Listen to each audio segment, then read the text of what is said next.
Queridos irmãos e amigos, desejo que a paz do Senhor Jesus esteja sobre cada vida e em cada coração. Vamos hoje dar continuidade às lições da Escola Bíblica Dominical, a revista dos adultos, o Corpo de Cristo. Nós vamos hoje estudar a lição 12, que será ministrada no dia 24 de março de 2024, no próximo domingo.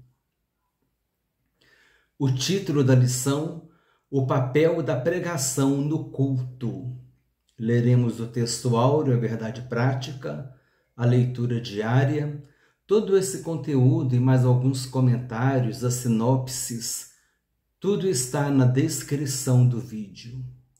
Texto áureo: que pregues a palavra, instes a tempo e fora de tempo, redargue-as, repreendas, exortes, com toda a longanimidade e doutrina.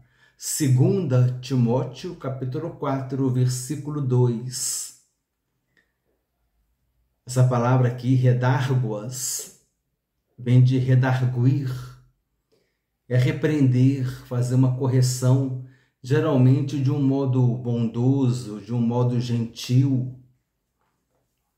Verdade prática: pregar a palavra de Deus é a sublime missão da igreja.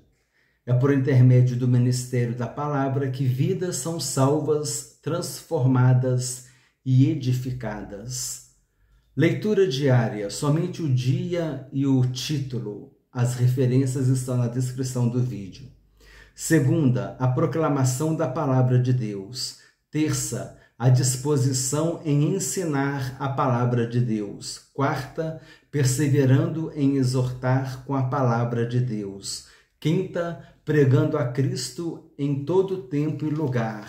Sexta, a pregação como resposta a uma geração sem Deus. Sábado, as Escrituras como a base da pregação. Leitura bíblica diária. Leitura bíblica em classe. 2 Timóteo, capítulo 4, versículos 1 a 5.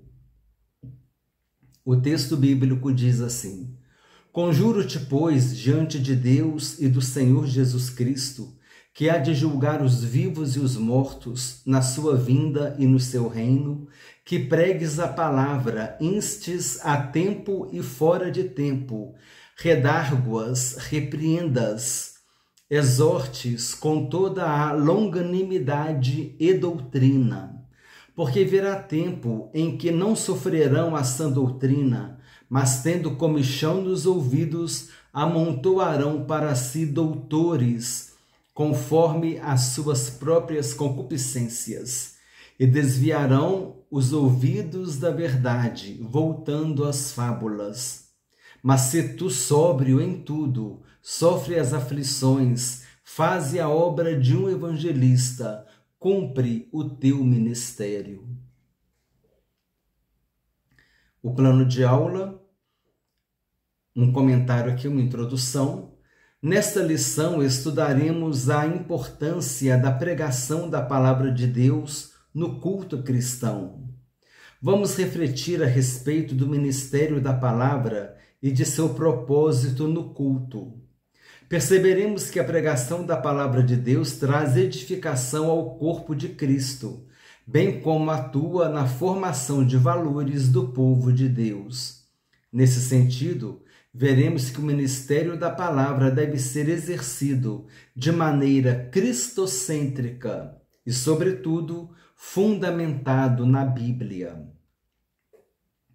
Objetivos da lição: apresentar o ministério da palavra e seu propósito, enfatizar a importância do ministério da palavra. E o 3, explicitar a fundamentação do ministério da palavra. Motivação: a pregação da palavra de Deus é o antídoto divino para formar os cristãos, edificar a igreja de Cristo e influenciar os crentes a terem vidas mais piedosas. Por isso, desde os primórdios da igreja, o ministério da palavra teve primazia no culto cristão. Aplicação. A pregação da palavra de Deus tem o propósito de edificar a igreja de Cristo, formar os valores do crente em Jesus e, ao mesmo tempo, estabelecer uma defesa diante de uma cultura sem Deus. Então, aqui a pregação da palavra, ela tem o objetivo de edificar a igreja de Cristo, formar os valores bíblicos, os princípios bíblicos no cristão e estabelecer uma defesa diante de uma cultura sem Deus. E também tem a mensagem, tem o objetivo também de evangelizar, né? Conforme nós já consideramos em aulas passadas, você vai pregar a palavra de Deus e o objetivo do culto, da pregação da palavra também é evangelizar quando você leva um visitante. Queria dar um destaque aqui quando diz assim, estabelecer uma defesa diante de uma cultura sem Deus. O mundo hoje, a Bíblia diz que o mundo jaz no maligno.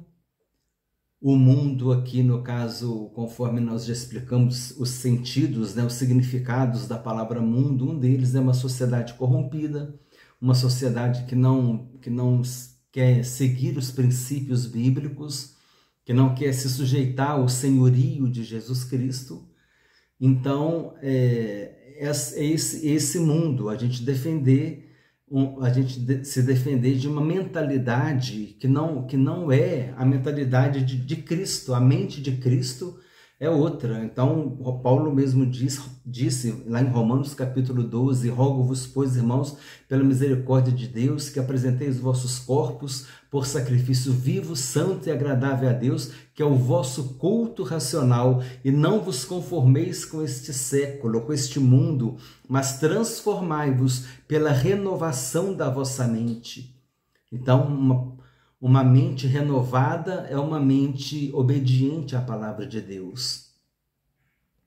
Então aqui o ensino da palavra é estabelecer uma defesa, ensinar a gente a defender a palavra de Deus, a defender a fé cristã. E essa palavra defesa do grego é apologia, né? Apologia, é o discurso de defesa contra objeções. Você pode fazer apologia a qualquer ponto de vista, quer seja político, quer seja medidas econômicas e também religiosas. Então, nós aqui podemos fazer a apologia cristã, ou seja, estamos fazendo a apologética cristã, que inclusive é até uma disciplina do seminário, a apologética cristã. E ali nós vemos que há várias formas de fazer essa apologética cristã, essa defesa da fé cristã.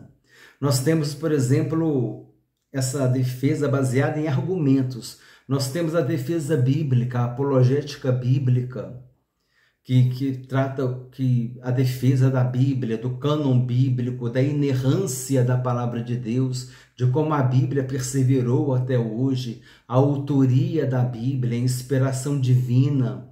Então tem essa apologética bíblica, que você usa o próprio texto bíblico para defender a fé cristã. Temos evidências históricas, né? Apologética baseada na história, quantos fatos históricos comprovados e estão de acordo com o que está na Bíblia, personagens históricos, nações, a Síria, os hebreus, a história dos hebreus, nós estudamos isso em história. Nabucodonosor, nós estudamos isso em história. Então, quer dizer, há uma apologética histórica, a própria história da humanidade, ela corrobora em diversos momentos com o que está escrito no texto bíblico, o domínio do Império Romano, né, as características do Império Romano. Então, tudo isso confirma o que está escrito na Bíblia. E temos também a apologética arqueológica, as diversas descobertas, né, que confirmam também os fatos bíblicos, aquilo que está registrado na Bíblia. Então, há diversas formas de fazermos apologética, mas claro que eu creio que a mais efetiva é a apologética bíblica, porque a Bíblia ela defende a si mesmo. A Bíblia se garante, vamos assim dizer, né? A palavra de Deus. Jesus disse: passará o céu e a terra, mas as minhas palavras não passarão. Então essa ideia da pregação, de nós ensinarmos a palavra de Deus, quando nós estamos estudando a palavra de Deus, nós estamos alimentando, né? Nos nutrindo de argumentos para amanhã ou depois, em alguma situação, a gente ter bagagem para fazer uma apologética bíblica, para fazer uma apologética cristã, uma defesa da fé cristã. Para isso é necessário sempre desejar estudar, meus irmãos. Tem que estudar. Essas revistas da Escola Dominical, elas são um verdadeiro curso de seminário, um verdadeiro seminário teológico.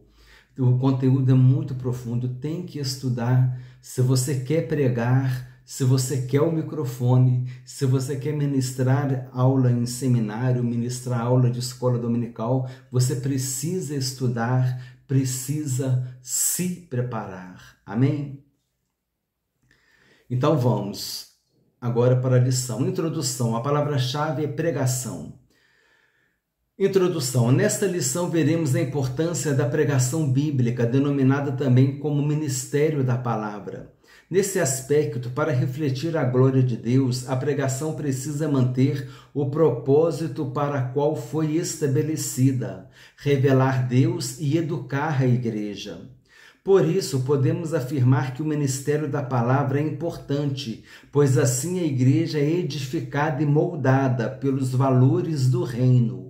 Uma igreja em que a palavra de Deus não tenha primazia, tanto na ação evangelística quanto na discipuladora, é uma igreja fraca. Portanto, a natureza da pregação precisa ser bíblica e cristocêntrica. Em outras palavras, deve possuir sólidos fundamentos. Aquilo que eu falei, a pregação, ela tem a ação evangelística para evangelizar, né? E também tem a função discipuladora, de ensinar aquele convertido, aquele novo convertido. E ela tem que ter sólidos fundamentos. Irmãos, eu já comentei aqui, eu vou comentar de novo. Acompanha com atenção esse comentário aqui, que é importante para você entender isso, porque você pode precisar disso em algum momento.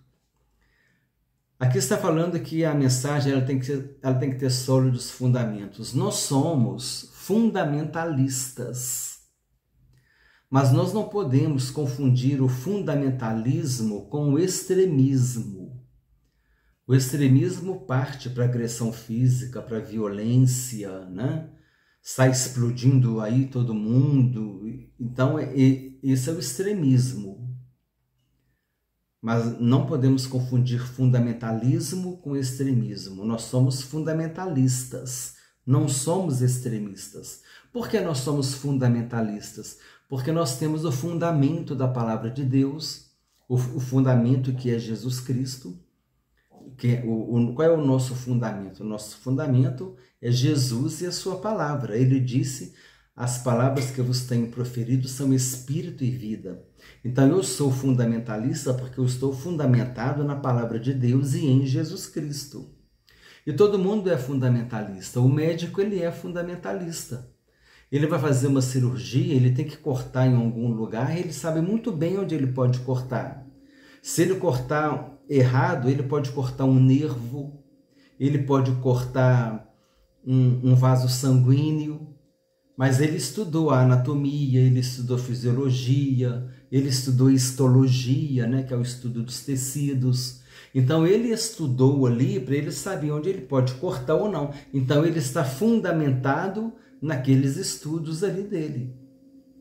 O engenheiro vai construir uma ponte, um prédio, ele está fundamentado nos princípios da engenharia. Ele vai ter que conhecer o terreno, se aquele terreno vai suportar o peso daquela construção, vai ter que calcular direitinho a ferragem, né? Senão o prédio desaba, senão o viaduto cai, não é verdade? E aquela tragédia toda. O químico, ele é fundamentalista. Ele está lá no laboratório Ele sabe que se ele misturar um produto, talvez com outro ali, ele explode o laboratório. Ele sabe disso. Por quê?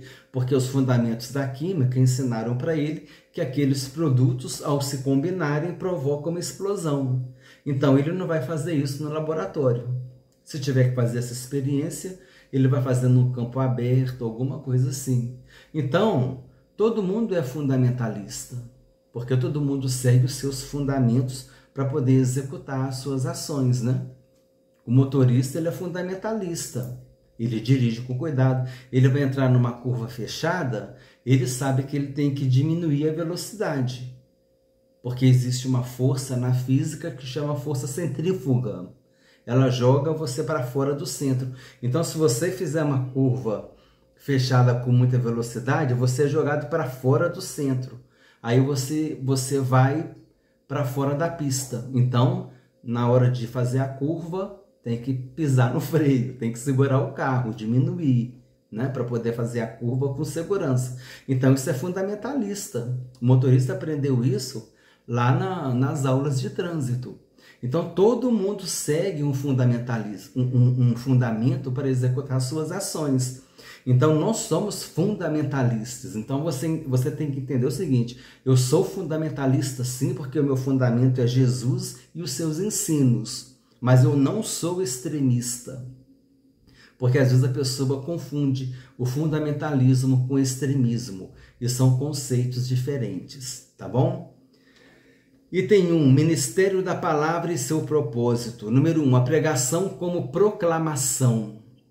O propósito mais sublime do ministério da palavra está no fato de ele revelar Deus às pessoas. Frequentemente, as Escrituras se referem a esse aspecto da pregação como sendo uma proclamação. O verbo querisso, traduzido como proclamar, é usado nesse sentido em vários textos do Novo Testamento. Nesse aspecto, a pregação tem o propósito de revelar Deus às pessoas. Esse fato por si só mostra a grandiosidade da pregação, trazer o conhecimento de Deus. Qual é a grandiosidade da pregação? Trazer o conhecimento de Deus, revelar a Deus. Aqui tem a palavra querisso, né? E nós temos essa palavra querisso, nós temos a palavra querix. Querix significa mensageiro. E querisso é proclamar, né? Aquele que proclama, aquele que está proclamando, aquele que está levando a mensagem. E o querix traz o querigma. Aqui que eu queria chegar, irmãos.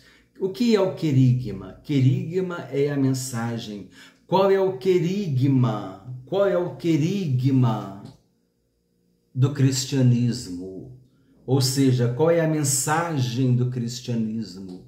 Que Jesus Cristo veio ao mundo para salvar os pecadores. Eis aí vos trago boas novas de grande alegria, que o será para todo o povo. É que na cidade de Davi vos nasceu hoje o Salvador, que é Cristo o Senhor. Esse é o querigma do cristianismo. Anunciar Jesus como Senhor e Salvador. Amém? Esses comentários eu vou, da apologia, do fundamentalismo, extremismo, do querigma, eu vou deixar tudo também ali na descrição do vídeo. Querigma é mensagem. Amém? Fundamentalista versus extremista. Nós somos fundamentalistas e não extremistas. E apologia é o discurso de defesa contra objeções. A apologética cristã é a defesa da fé cristã. Eu vou deixar esses conceitos na descrição do vídeo. Procura que vai estar lá, tá? Número 2. O caso emblemático de Lídia. Atos 16, 14. Enquanto Lídia ouvia a pregação feita por Paulo, o Senhor abriu-lhe o coração. A pregação foi um instrumento que Deus usou para se revelar àquela mulher, e o resultado disso foi a sua conversão. Deus é glorificado na revelação de sua palavra. Este fato é destacado por Paulo na sua carta aos Romanos, de sorte que a fé é pelo ouvir, e o ouvir pela palavra de Deus.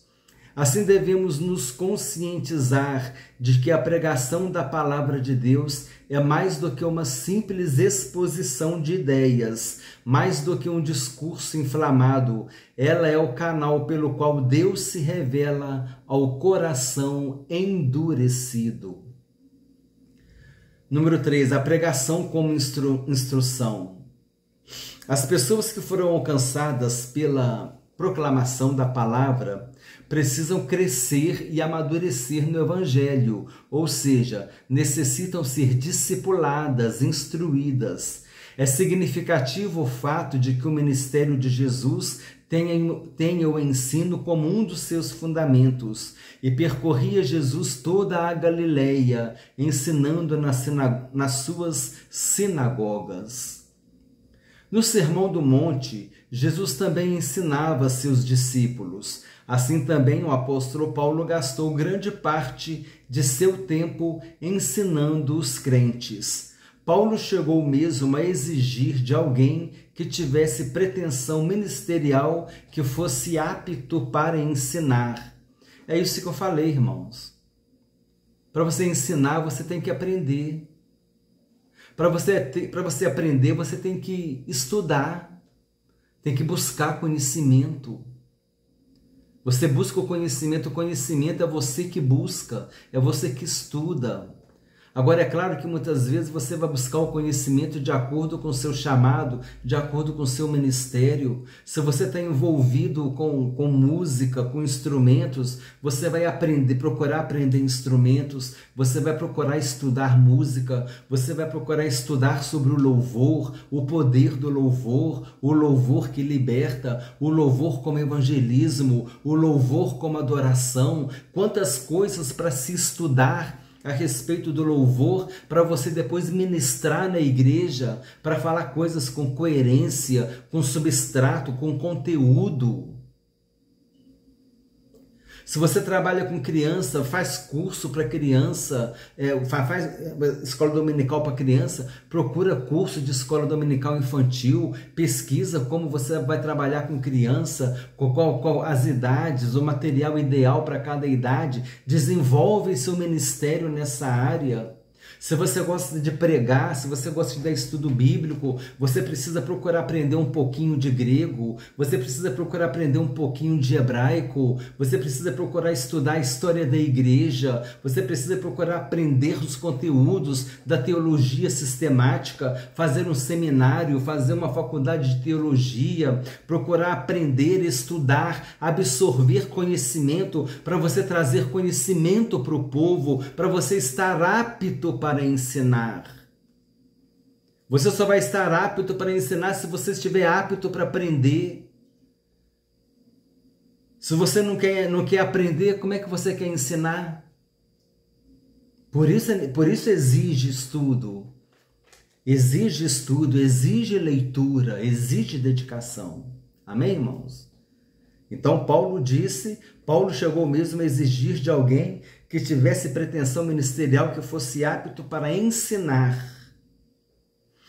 Tudo isso mostra a importância do ministério do ensino e a responsabilidade de quem o exerce. É coisa séria, meus irmãos. É coisa séria ensinar a palavra de Deus.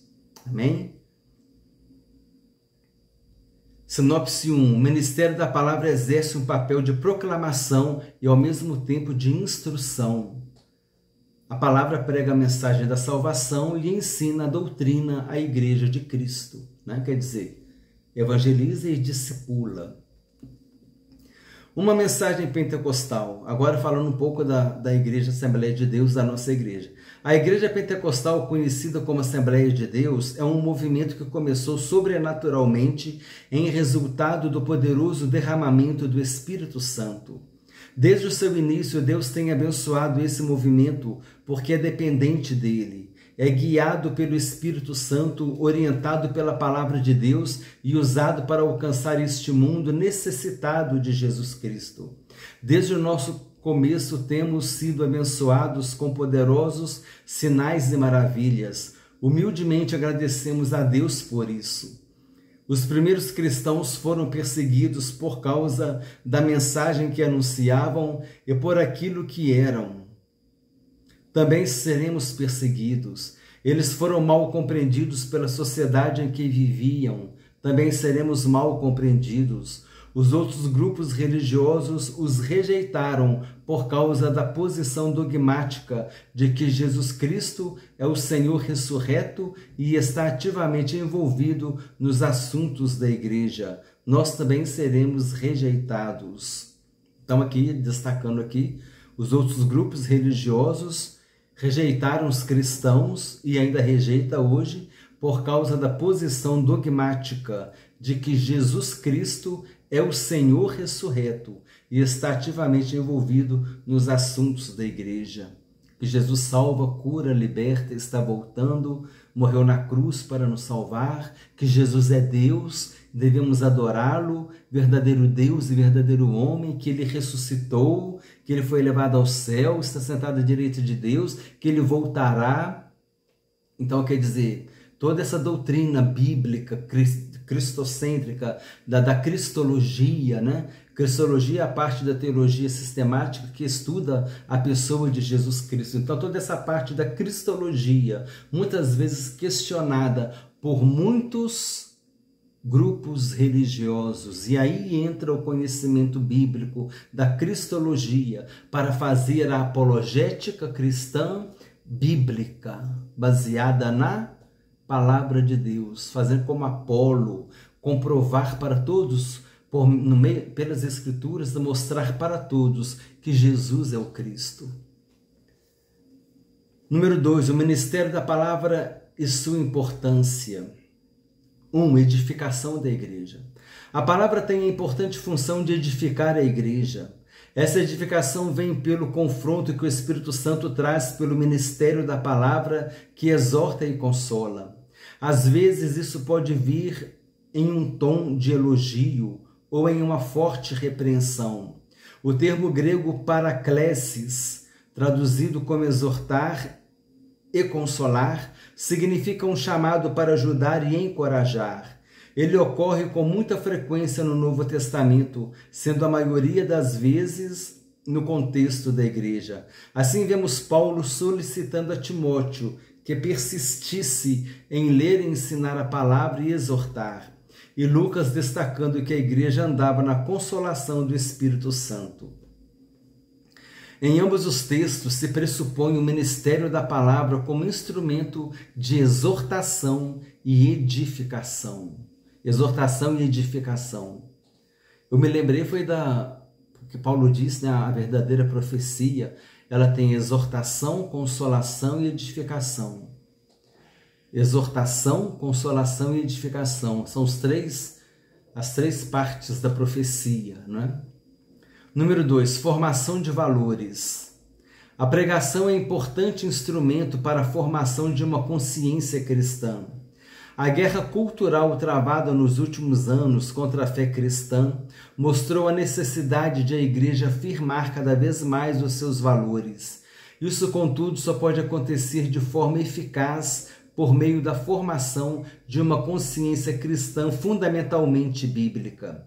Isso significa que a igreja precisa mostrar de forma bem didática sua forma de pensar, crer e agir, ou seja, é preciso definir sua cosmovisão, isto é, sua visão de mundo.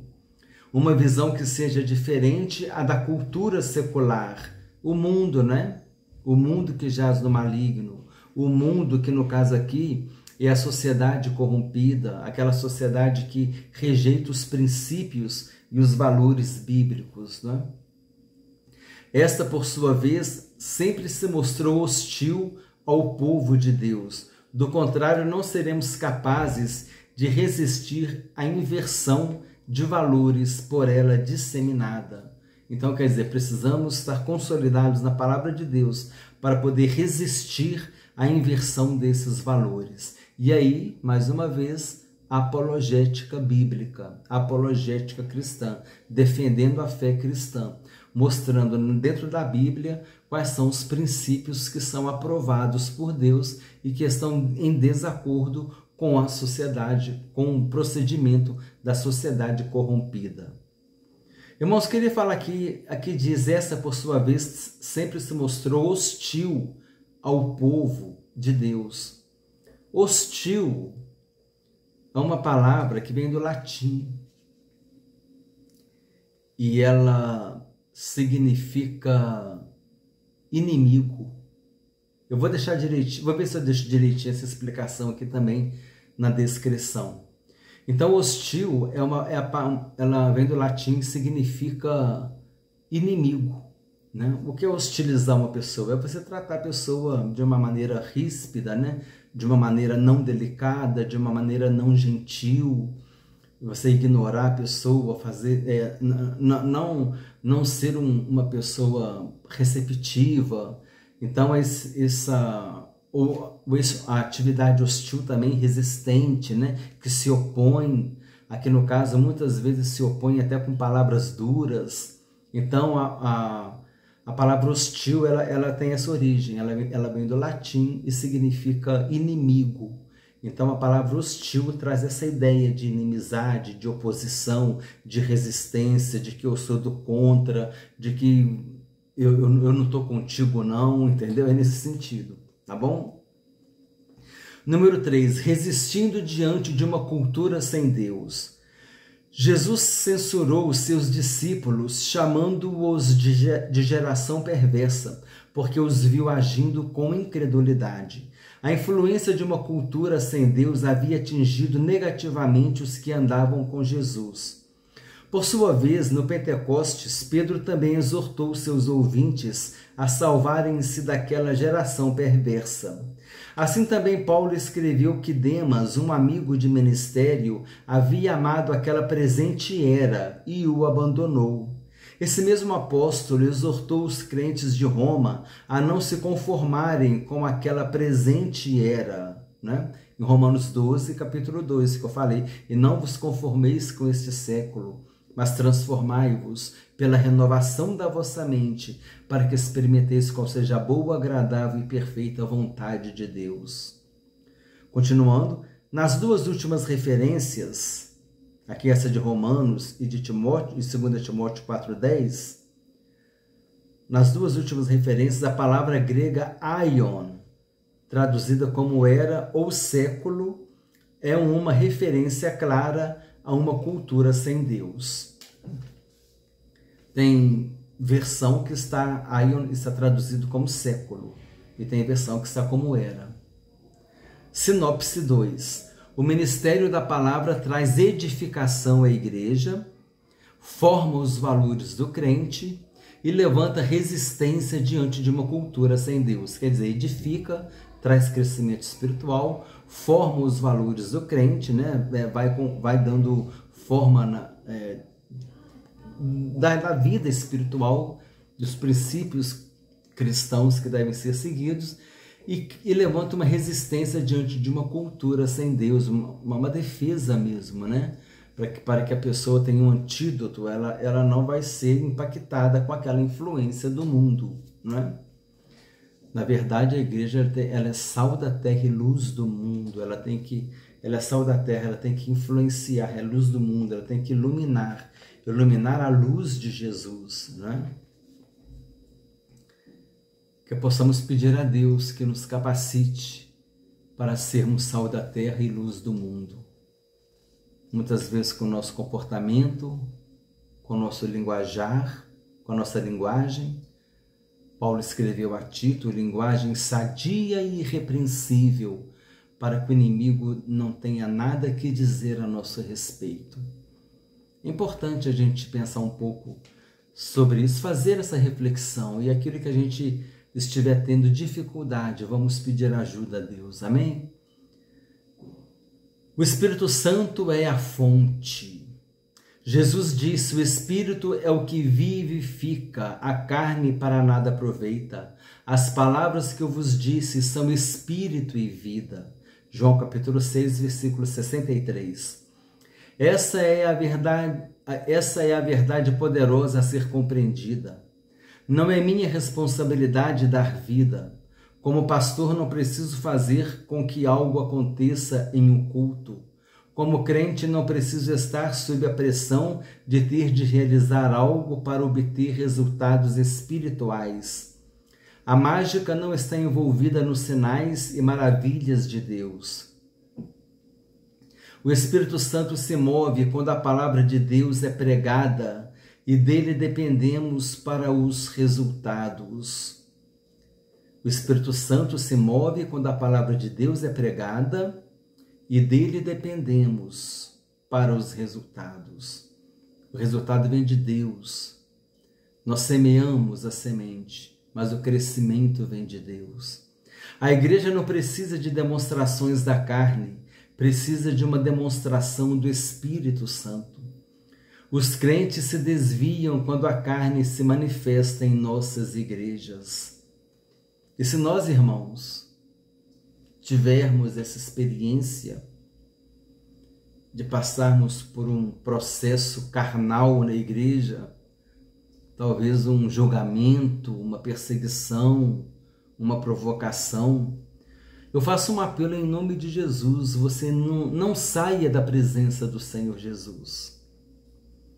Talvez o problema traga como consequência você sair daquela igreja, mas você sair da presença do Senhor Jesus, não. E, dentro do possível, você busque congregar em outra igreja. Se vier a acontecer isso, é melhor do que desviar. Eu me desviei porque o irmão fulano de tal fez tal coisa assim assado. Não, irmão. Isso não é justificativa. Talvez seja, né, se não tiver um conserto, se não tiver possibilidade, talvez seja justificativa até você sair daquela denominação, daquela igreja, por causa de algum problema grave que aconteceu ali, que você levou ao conhecimento do pastor e as coisas se conduziram de tal forma que a melhor saída foi você sair daquele ministério, daquela denominação, mas você sair da igreja, ir para o mundo, se desviar, porque irmão fulano pisou na bola com você, isso não é justificativa. Se você estiver ouvindo essa aula agora, e se isso estiver acontecendo com você, faz um concerto com Deus, porque como eu usei a expressão, né? Quem pisou na bola com você não foi Jesus, foi o irmão. Então você vai penalizar Jesus e vai sair da presença dele? Né? Não faça isso. Permaneça firme na presença do Senhor Jesus. E se estiver sem uma congregação, vai pedir a Deus a direção, Ele vai te conduzir para um outro trabalho, onde você vai ser uma bênção nesse ministério. Amém? Mas se você passar por esse processo, por uma experiência carnal aí que te trouxe aborrecimento, você se desviar da presença de Deus não é justificativa. Você sair daquele ministério e ir para outro pode até ser compreensível e aceitável. Agora, você chutar o balde e ir embora para o mundão por causa disso, essa justificativa não é suficiente, não. Amém? Então, se você passou por algum problema, se for o caso, conversou com a liderança, passou por um processo ali de pastoral, mas eu vou sair, aí você procura outra igreja, mas não saia da presença de Deus, não. Amém? E pede a Ele que Ele vai te orientar para outro ministério. Não há igreja perfeita, né? Não é por causa disso que a gente vai se conduzir de qualquer forma.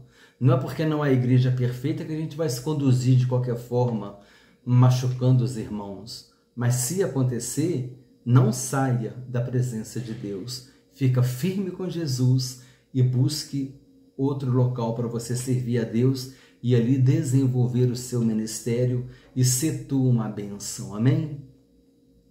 Continuando a leitura. Há algo poderoso, dinâmico, maravilhoso e glorioso quando as pessoas chegam à presença de Jesus Cristo. O Espírito torna um ambiente vivo e o enche de poder e expectativa do que Deus está fazendo. Quando temos o privilégio de estar em tal ambiente, o Espírito Santo é o agente acelerador. O mesmo Espírito Santo que dirigiu os escritores da Bíblia também deseja dirigir-nos hoje, de modo que venhamos a entender. Sem o Espírito Santo, a Bíblia é como um oceano que não pode ser sondado, como o céu que não pode ser inspecionado, como uma mina que não pode ser explorada e como um mistério além da compreensão. Temos de render-nos à liderança do Espírito Santo. Devemos e temos de render-nos à liderança do Espírito Santo. Sermos dependentes do Espírito Santo. Amém? O Espírito Santo é o Deus presente em nós hoje, irmãos. Jesus disse, eu não vos deixarei órfãos, eu vos enviarei o Espírito Santo, o Espírito da verdade, e ele vos ensinará todas as coisas, ele vos ensinará e vos fará lembrar todas as coisas que eu vos tenho dito. Ele vai nos fazer lembrar aquilo que nós estudamos, e ele também vai nos ensinar. Amém? Número 3, o ministério da palavra e a sua fundamentação. O ministério da palavra deve ser cristocêntrico, Jesus é o centro. A Bíblia diz que, descendo Filipe à cidade de Samaria, lhes pregava a Cristo. Atos capítulo 8, versículo 5. A pregação precisa ser cristocêntrica. Cristo é o centro da Bíblia. O centro da mensagem dos profetas, indagando que tempo ou que ocasião de tempo o Espírito de Cristo que estava neles, indicava anteriormente, testificando os sofrimentos que a Cristo havia de vir e a glória que se lhes havia de seguir. Assim, o alvo da pregação é revelar Cristo. Apolo, por exemplo, era conhecido por sua eloquência e capacidade de mostrar que o Cristo prometido nas Escrituras hebraicas era Jesus de Nazaré. Fiz referência sobre Apolo hoje. Porque com grande veemência convencia publicamente os judeus, mostrando pelas Escrituras que Jesus era o Cristo. Esse é o Apolo, lá em Atos capítulo 18, versículo 28. Porque com grande veemência convencia publicamente os judeus, mostrando pelas Escrituras que Jesus era o Cristo. Atos 18 e 28. Dizendo isso, precisamos destacar que a forma e os métodos usados para a exposição das Escrituras são importantes. Contudo, o mais importante é a revelação do seu conteúdo, Cristo Jesus. A mensagem no Antigo Testamento, a ideia é que você canalize no final para Jesus, de forma que a pessoa vá fazer uma associação, né, da pessoa de Jesus com aquela passagem bíblica do Antigo Testamento. Aqui, eu queria falar uma coisa. Por exemplo, aqui está a Bíblia, amém? Aqui está o Antigo Testamento. Aqui está a mensagem profética, a mensagem dos profetas, amém? E aqui está a mensagem apostólica, a mensagem dos apóstolos. Amém? A mensagem profética está aqui no Antigo Testamento e a mensagem dos apóstolos está aqui no Novo Testamento. A mensagem profética, a mensagem dos profetas, falava que Jesus viria. A mensagem profética dos profetas falava que Jesus viria. A mensagem dos apóstolos, a mensagem apostólica fala que Jesus veio. A mensagem apostólica e a mensagem profética, elas convergem em Jesus, elas convergem em Jesus. Os profetas falam que Jesus viria, os apóstolos falam que Jesus veio, que o Messias veio. Então há uma conversão, né? Está convergindo, está se unindo em Jesus. Por isso a Bíblia é cristocêntrica. A mensagem profética fala que Jesus viria, a mensagem apostólica fala que Jesus veio. As duas se encontram em Jesus. A Bíblia é cristocêntrica. Amém? Número 2. deve ser bíblico, o ministério da palavra deve ser bíblico. Falamos que deve ser cristocêntrico, agora que deve ser bíblico. Vivemos em um tempo em que a pregação em muitos espaços virou um modismo. Parece que temos pregadores em demasia, mas o que se passa por pregação, na maioria das vezes, não o é. Na verdade, são mensagens de autoajuda com um verniz de pregação.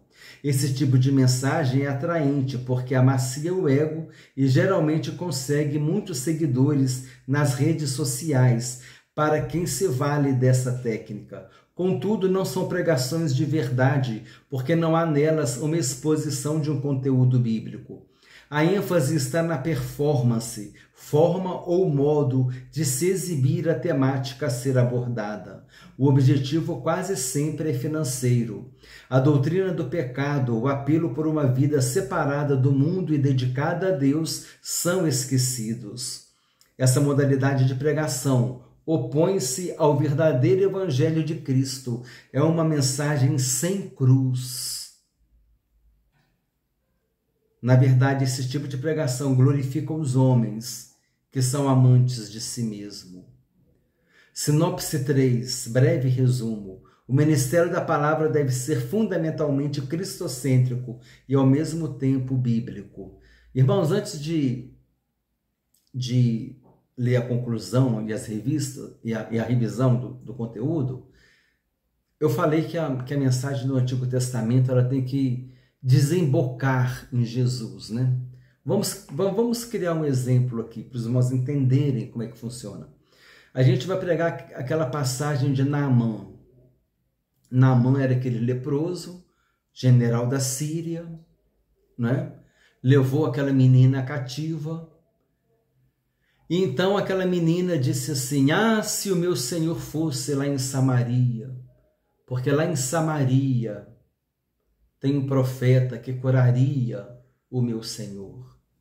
Aí Naamã foi lá, teve com Eliseu, né? Que não teve com Eliseu foi nada, foi o menino que deu o recado, e ele foi lá se banhar no Jordão, né? 7 vezes. Mas aí, onde a gente pode pegar um ganchinho para falar de Jesus nessa passagem? Naquela menina. Assim como aquela menina deu o testemunho do profeta, que um profeta poderia mudar a vida de Naamã, assim hoje nós podemos falar de Jesus, porque hoje nós não vamos mais em busca de um profeta, nós não vamos em busca de Eliseu ou qualquer profeta, nós vamos em busca de Jesus. Então você está dando, então o nosso testemunho hoje, assim como aquela menina falou, testemunhou, testificou, deu um testemunho a respeito de Eliseu, que o profeta poderia curar e transformar a vida de Naamã, assim hoje nós podemos falar que Jesus pode transformar a vida daquele pecador, porque Jesus disse: vinde a mim todos vós que estáis cansados e sobrecarregados, e eu vos aliviarei. Então quer dizer, você pegou uma mensagem do Antigo Testamento, mas você colocou Jesus nela. Amém? É assim que funciona, meus irmãos. Glória a Deus. É assim, é como deve ser, amém? Sempre falar de Jesus nas mensagens. Conclusão: após a exposição desta lição, constatamos que a igreja precisa manter-se fiel ao ministério da palavra. Isso só pode ser feito por meio de uma pregação genuinamente bíblica que reflita os valores do reino de Deus. Para isso não há atalhos. Numa cultura cada vez mais hostil, inimiga, a fé cristã, a igreja necessita proclamar as verdades do reino por meio da poderosa pregação da palavra de Deus. A igreja necessita proclamar as verdades do reino por meio da poderosa pregação da palavra de Deus. Paulo disse: pois eu não me envergonho do evangelho, porque é o poder de Deus para a salvação de todo aquele que crê. Então, numa cultura cada vez mais hostil à fé cristã, inimiga, mas esse inimigo aqui na resistência, na oposição, né? E talvez até mesmo indo para a questão de de uma manifestação mais hostil mesmo, mais violenta, infelizmente. Mas é necessário que a palavra de Deus seja pregada, proclamada, amém? Porque ela tem poder para quebrar as algemas. Jesus disse: santifica-os na verdade, a tua palavra é a verdade que liberta, né? Jesus é a palavra, Jesus é a verdade que liberta. Revisando o conteúdo, número 1. Em que fato o propósito mais sublime da igreja está amparado? O propósito mais sublime do ministério da palavra está no fato de ele revelar Deus às pessoas. Número 2. O que as pessoas que foram alcançadas pelo Evangelho precisam fazer? As pessoas que foram alcançadas pela proclamação da palavra precisam crescer e amadurecer no Evangelho, ou seja, necessitam ser discipuladas, instruídas, crescendo na graça e no conhecimento de nosso Senhor e Salvador Jesus Cristo. Número 3, qual é a função da palavra na igreja? A palavra tem a importante função de edificar a igreja. Essa edificação vem pelo confronto que o Espírito Santo traz pelo ministério da palavra, que exorta e consola. Número 4, o que a igreja precisa mostrar de forma bem didática? O que significa que a igreja precisa mostrar de forma bem didática é a sua forma de pensar, crer e agir. Ou seja, é preciso definir sua cosmovisão, isto é, sua visão de mundo. Não se conformando com o presente século, né? Com a presente era, com o presente mundo. Entendendo o mundo aqui, não como planeta, não como universo, não como humanidade, não como multidão, mas como uma sociedade corrompida, que rejeita os princípios bíblicos. Número 5, de acordo com a lição, qual é o alvo da pregação? O alvo da pregação é revelar Cristo, revelar a Deus. Amém? Irmãos, assim nós terminamos a lição com 52 minutos, 2 minutinhos além de uma aula, mas eu creio que foi de um bom proveito esses comentários à parte que eu fiz aqui, fruto de alguma pesquisa. Eu vou deixar também na descrição do vídeo. Compartilhe essa aula com irmãos e amigos e todos aqueles que gostam de estudar a palavra de Deus. Desejo que Deus te abençoe ricamente, em nome do Senhor Jesus Cristo.